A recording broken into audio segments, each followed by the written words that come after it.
Well, hello. So I'm here to talk about flipping houses. First of all, flipping a house is a business. You have to approach it as a business. That means there's risk involved and the reward both. The more investment you make, the larger the potential return. Okay? So that's the first thing to remember. It's a business. And something we discovered when we did our first flip, and we've done 4 full flips, is it's a job. You approach it as a job. You say, well, I don't want to work today. I don't want to work tomorrow. Well, you're pushing yourself back. Okay? We literally took 1 day off a week, sometimes 2, but rarely. But the nice part is you can schedule yourself. You don't have to go early in the morning, though we went really early in the morning because it would get hot. And these houses did not have air conditioning in them until they were done.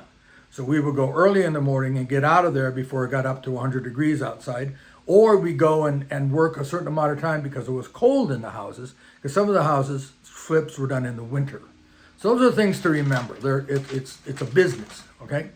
So I'm going to talk about the money side first, and we can talk, and then I'll go into the other issues and dynamics and things you do in a flip. So the first thing is that our return on the actual investment in the house plus the costs was around 16 to 17%.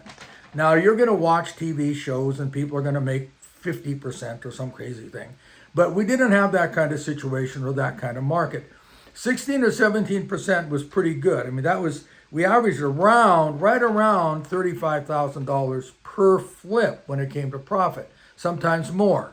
So that was a good investment for us. We did it over 4 years. So from that point of view, it was a good annual income because we didn't take a year for any of them. Most of them were 4 to 5 months. One was 6. Okay. So that was a really good side income. Okay. We bought one house for $150,000, put about 40,000 into it and some change, ended up making 34,000 net profit. Okay, that's before our tax burden, but that's pretty good. Another year, we bought houses. The total cost of the 2 houses we bought were $336,000. Okay, we then sold them for $520,000, and after costs, we made $105,000 that year. Okay, so remember, flipping is a business, so it's self-employment income. It's not real estate income. It's not passive like a rental. It's self-employment. So you got to pay self-employment tax on it, even if you do an LLC. Okay? So that's how much we made. Okay? It was a lot of effort. I mean, some days I'd go home completely exhausted and tired and beat up and go, oh, I'm too old for this. You know, I said that a lot of days. But the wife and I both worked very hard. We did all kinds of things ourselves. She did all the LVP in one house with her own 2 hands and me cutting it. She would do the cutting, she would do the laying and the measuring. Another house, I tore off an old deck. It was a huge deck. I put on a smaller new deck, did all of that myself, physically tore it off myself, physically redid the deck, built it, and then the wife stained it. Okay? Turned out beautiful. See what else? Oh, I did all of the cabinets in all 4 houses. I had help in one, and then the wife helped me in the other 3. But I took out all the cabinets, put in brand new cabinetry, did all of that. One of them we painted. Don't paint cabinets. Buy them pre-painted. Please do not paint cabinets. So that's an example. We also did a lot of searching and finding of used stoves in really, really good condition, like new, used dishwashers to save ourselves money. I don't think we bought one new stove or one new dishwasher in any of the 4 houses. We did not put refrigerators in any of the houses. We let the buyers put those in. So let's talk about why you flip houses. You flip houses to make money, to have time of your own that you can schedule. So you say, I'm going to work hard for 4 to 6 months. I'm going to make $25,000 to $50,000, and then I'm going to take a few months off. Okay, I can go travel, I can relax, I can do hobbies, whatever, but I don't have to work all year long. And we're retired. Okay, so we're able to do that. Okay, All right. So yeah, this is not a part-time job. Just don't even think that. Okay. First thing, you need capital. Okay. You need to either have cash or you need to have the ability to borrow capital or an investor. I would shy away from investors. But if you have capital from a prior home sale or something like that, you know, we varied anywhere from 200,000 to 300,000 in capital during this time, and it allowed us to make purchases. When you walk into these houses, they are not financeable. That's something to remember. You look for a house that nobody can finance. They can't go to a bank and buy it. You have to have a house that you can walk into with cash money and be in the driver's seat. All right? We had closes that took less than a week a couple of times. And we were able to get the house in our hands and get to work on them right away. Okay? So, if you have debt, then you got to pay interest. You got to pay fees. Remember that. And it cuts into your profits. So, non-financeable, within your budget to buy, and then you got to have enough money to finish the flip. You got to have, I would say, if you buy a house for 150, you better have 75,000 to fix it up. Okay? At least, if not more. Or the capacity. You can use big credit cards. You can use credit cards to buy all that stuff. Just remember, you're going to pay some interest until you sell the house. Okay? So you need to have the capital or the ability to borrow the money. Okay? Things to do before you buy it. If you're not an experienced homeowner / handyman / know-it-all like me, you should get an inspection. Okay? I know you're not getting the inspection for financing. You're getting it so that you know what the big problems are. Is there anything hidden? For example, have that inspector go in the crawl space, have them go into the attic, have them check, all the things that can cause big money problems. Have them look for water damage, have him, things like that. If it has a septic tank, if it has a well, see if there's a recent certification on the septic tank, when the last time the well was checked. Do either of them work? Make sure what's happening there. We were extremely lucky. We did not have to do septic on any of the houses. We did have to do a well pump, okay? Which was really a pain, but we did it. It wasn't as expensive as I was afraid of.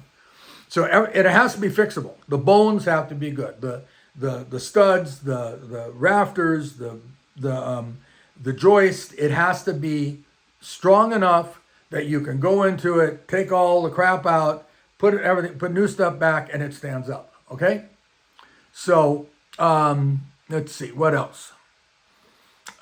Get some estimates. If you think, oh my gosh, I've got to put in a new electrical panel, get an electrician to come out and give you a bid. Give an estimate, maybe a couple, because that could be a really big ticket item. So some of the things have to be looked at very closely. Check the HVAC. Does the HVAC work? Has it been updated? Has it been maintained? So those are important things. Okay. So don't forget about the yard. The yard can be as important as most of the house. All right. Because if you've got drainage issues, if you've got subsidence, the house is not level, whatever, you need to really look at that, because that could be a big ticket item. Almost all these houses, they're in bad shape. They're going to have weeds in the yard. They're going to have a horrible lawn. They'll have old trees. They'll have a shed in back that needs to be torn down. Those are all things you can walk around and see. Okay? They're all fixable, just a lot of sweat. Okay? So make sure you walk all the land. You check everything. Is the fence falling down? One of the things we did, that when we had the opportunity, was we went and talked to the neighbors. What do you know about the house? Because usually we didn't have an owner. The owner was either dead or absent or gone. We didn't get to talk to the owner. So we talked to neighbors. What do you know about the house? What do you know? What's happened? One place, we didn't know where the septic tank was. The neighbor knew. He'd seen it put in 30 years before, so he knew. So that's one. So let's see, cleaning. So I know this sounds this is very common, is a house that smells of cat and dog urine and crap. So we also had pigeons in the garage, so we had that. But you need to make sure the house is cleaned out and then deodorized. Use Kills or a product like Kills to eliminate the odor, eliminate the stains before you paint, before you put down any flooring. That's very important. We took out all of the cabinets, all of the cabinets. In one house, we completely gutted the bathroom. We took out almost all the vanities. They were almost all bad, and most of the toilets. So those are things that have to be removed. You probably want to get a dumpster. Have the local waste management people put a dumpster out. I needed two at one house one was for all the other crap, and then one of them was for the deck I tore off. It literally filled a dumpster.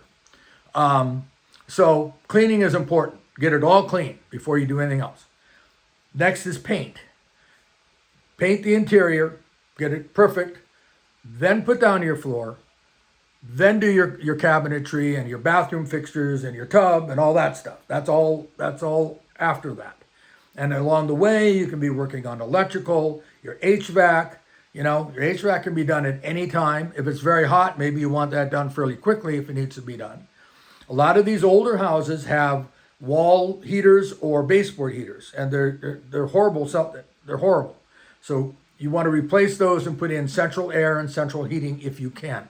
If you got, so that's something to think about. When do you want to do that? I would probably do that before flooring, because if you got to cut holes in the floor, you want to do it before you got your flooring down. Let me see. Make sure you look in the crawl space. An inspector that comes in after you've done this was going to go, well, there's crap in your crawl space. You got to go down there and get it. Well, you should know there's crap in your crawl space. Some people use the crawl space as a storage place. And in one house, there were 3 hot water heaters down there, one that worked and 2 that didn't. So I had to get those removed. I hired two guys to do that, and it took them most of a day. So you need to get it cleaned out. And there was also an old pressure tank down there. So, because the pressure tank for the well was in the crawl space. Let's see, check the vents. The kitchen venting, bathroom venting, and the dryer vent. They all have to be clear, and you should also make sure that they're venting outside. Inspectors will key on that. Those recycling microwave ovens that go over the stove are crap. Get yourself a real hood or get yourself a microwave and connect it to a vent that goes outside, either through the roof or through the wall. Okay? Let's see. Crawl space. Saving stuff. Okay, so one house had a kind of a shed with metal roofing on it. Good sheet metal roofing in good shape. Took it off, kept it. I'm still using it in my yard. All right? We had another house that had a whole bunch of wired fencing. We rolled it up in a roll, and we took that with us, okay? I found tools in yards. I found tools in garages. I had a bunch of shelf brackets in one house. I took all those with me. So there's a lot of things that watch for them, because you can use them next time, or you can just use them on your own house, okay? So don't throw stuff away willy-nilly. You want to, a lot of stuff needs to be thrown away, but some of it doesn't. When it comes to budgeting, I have I have a rule of thumb. It's $7 a square foot for LVP where we live. That's with installation. Now, it may be a little higher, a little lower where you live, but it's going to be in that neighborhood. HVAC, if you got to put in a full system, that could run you anywhere from $10,000 to $20,000. I may even be low on that. But I have a really inexpensive HVAC guy. He does me a good job. I got one done for $8,000, including the vents. Hot water tanks, they've got to work. Check them. How old are they? They're not that expensive to replace, and they'd be a really good selling point. Appliances, I mentioned this before. We bought used appliances. We went to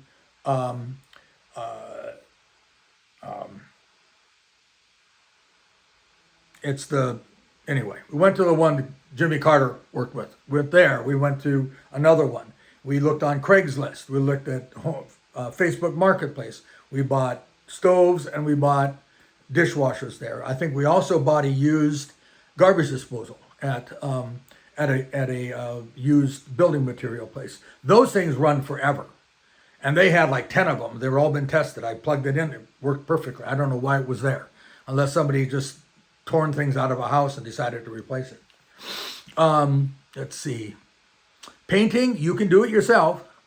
I recommend using rollers and brushes, but you can buy yourself one of those air brushes, and use that. Let's see. Also, sidewalks and driveways need to be free of huge defects.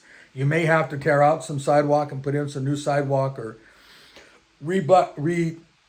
recoat your driveway or something like that.